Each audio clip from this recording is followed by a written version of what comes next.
Hi everyone, it's Jess Chung here, and today we're going to talk all about gouache, what it is, how to use it, and the materials you'll need. So let's just get right into it. Gouache is a water media, commonly known as an opaque watercolor. You use water to thin down the paint, so it can be used thin and transparently, or thick and opaquely if less water is added. Typically, you work from thin to thick, meaning you start with a very diluted wash of paint and gradually build up the opacity by adding less and less water. Because of its opacity, you can either work from light to dark or from dark to light.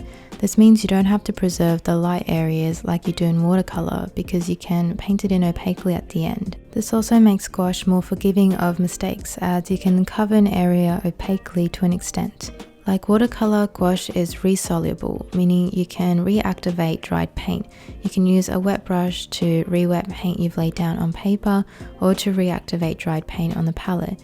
It's very easy to clean up after a painting session as all you need is a little bit of water. Sometimes I leave my workspace exactly as it is and come back hours later or the next day to continue where I left off just by reactivating the paint.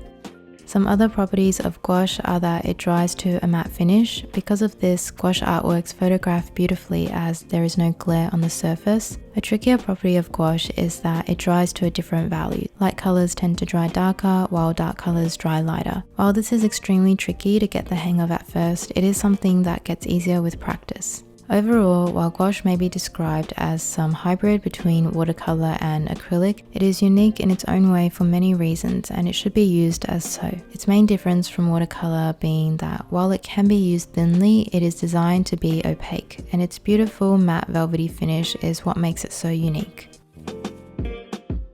Now let's talk about materials, starting with the paint that you use. Gouache most commonly comes in tubes. It is best used fresh out of the tube as it feels most creamy and workable when fresh. I'm using My Mary Extra Fine Gouache for all the demonstrations in the video. As for paper, watercolor paper works well as you want something that can withstand a few layers of water and paint. Here I'm using the Strathmore 500 series ready cut watercolor paper. 300 GSM is an ideal paperweight as it is heavy enough to reduce a bit of the buckling that happens as you paint. The texture of paper is up to personal preference. I personally like cold press paper as it has a bit of texture so you can get some nice brush strokes as the paint clings onto the toothier parts of the paper.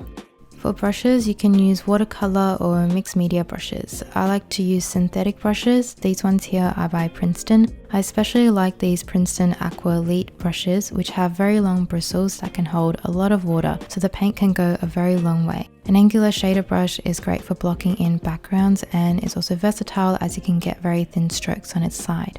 With round brushes that come to a thin tip, you can get very thin, precise lines, or with a bit more control and pressure, you can also achieve wider strokes. With more blunt brushes, you can experiment to create all kinds of interesting textures. And for even thinner lines, a liner brush is great as the paint can easily flow off the long bristles. Of course, there are many other kinds of brushes that you can try with gouache as it's all about experimenting.